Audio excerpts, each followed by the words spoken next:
सरकार सरकारी स्कूलों के पीछे पड़ी है। ये मैं नहीं, ये खुद सरकार का ऑफिशियल डेटा कहता है, जो कि केंद्रीय कौशल विकास और उद्यमिता राज्य मंत्री जयंत चौधरी ने लोकसभा में पेश किया है। उन्होंने लिखित रूप में बताया है कि मध्य प्रदेश ने 2019-20 से लेकर के 2023-24 के बीच में यानी 5 सालों में करीब 6,972 सरकारी स्कूल बंद किए, जो अन्य राज्यों की तुलना में बंद हुए स्कूलों में सबसे ज़्यादा हैं। आइए स्टेट वाइज डेटा जानते हैं और देखते हैं कि किस राज्य में कितने स्कूल बंद हुए। नमस्कार, मेरा नाम है ललित और आप देख रहे हैं करियर्स 360। चलिए डेटा को समझते हैं। ये डेटा जो है वो UDI प्लस का डेटा है। अगर स्टेट वाइज देखें तो मध्य प्रदेश का अगर डेटा देखते हैं तो 2019-20 में जो टोटल स्कूल थे वो थे 99,411, जो कि घट के 2023-24 में हो गए 92,439। यानी स्कूल कितने बंद हुए? स्कूल बंद हुए 6,972, क्योंकि सभी राज्यों की तुलना में मध्य प्रदेश में स्कूल बंद हुए जो हैं उनकी संख्या जो है वो काफ़ी ज़्यादा है। अब बात करते हैं उड़ीसा की, तो उड़ीसा में जो स्कूल थे 2019-20 में वो थे 53,260, 23-24 में हो गए 48,671 और स्कूल जो बंद हुए उनकी संख्या है 4,589। जम्मू कश्मीर की बात करते हैं तो 2019-20 में जो स्कूलों की संख्या थी वो थी 23,165, 23-24 में हो गई 18,785। यहाँ पर 4,380 जो स्कूल्स हैं वो बंद हो गए। वेस्ट बंगाल की बात करूं तो वेस्ट बंगाल में 83,456 स्कूल थे 19-20 में, जो कि घटकर 2023-24 में हो गए 82,307 और स्कूल बंद हुए यहाँ पे 1,149। यानी ममता बनर्जी की सरकार में भी 1,149 जो स्कूल हैं वो बंद हो चुके हैं। असम की बात करता हूँ, नॉर्थ ईस्ट की, यहाँ पर 19-20 में जो स्कूल थे वो थे 47,157, जो घटकर हो गए 45,008। यानी 2,149 जो स्कूल हैं असम में वो बंद हो गए। महाराष्ट्र की बात करता हूँ, महाराष्ट्र में 19-20 में जो स्कूल थे वो थे 65,886 और 2023-24 की बात करूँ तो यहाँ पर जो स्कूलों की संख्या थी वो थी 65,157। यहाँ पर जो स्कूलों के बंद होने का नंबर है वो है 729। यानी अन्य राज्यों की तुलना में अगर देखेंगे, बड़े राज्यों की तुलना में, तो यहाँ पर जो स्कूल हैं वो कम बंद हुए। उत्तराखंड की बात करता हूँ, उत्तराखंड में 19-20 में जो स्कूल थे वो थे 16,741, जो कि घटकर हो गए 16,201। यानी 540 यहाँ पे स्कूल बंद हो गए। अब बात करते हैं सबसे बड़े राज्य उत्तर प्रदेश की। यहाँ पर जो स्कूल थे 19-20 में वो थे 1,37,638, जो कि घटकर हो गए 1,37,102।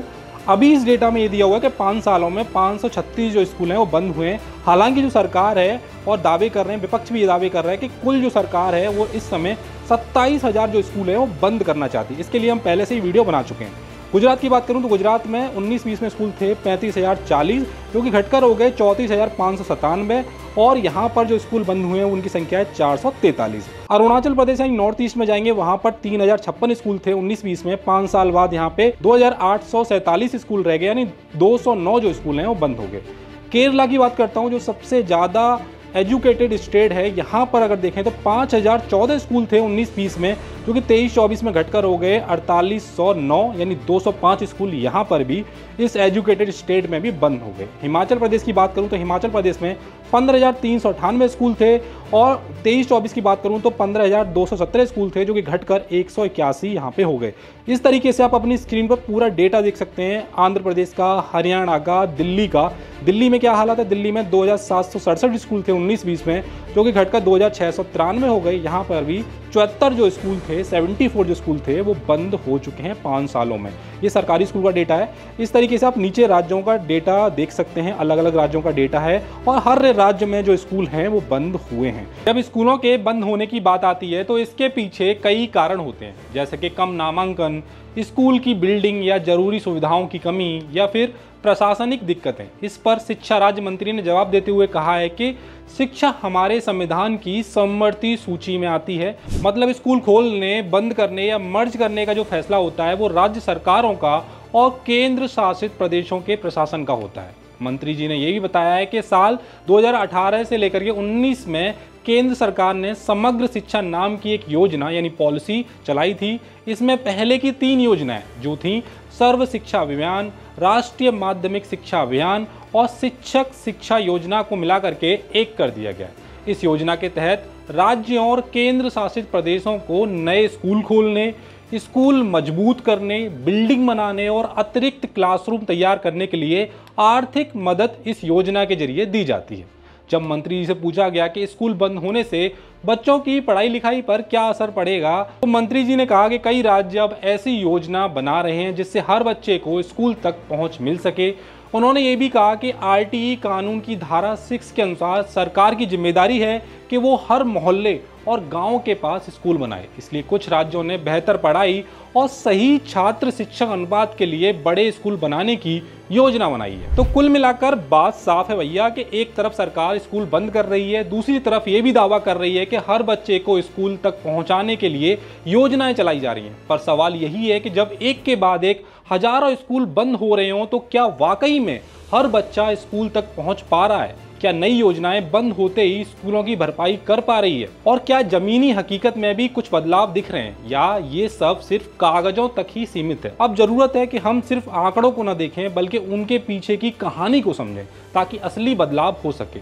आपकी जो भी राय है कमेंट बॉक्स में हमें जरूर बताएं। आज की वीडियो में इतना ही। देखते रहिए करियर्स 360।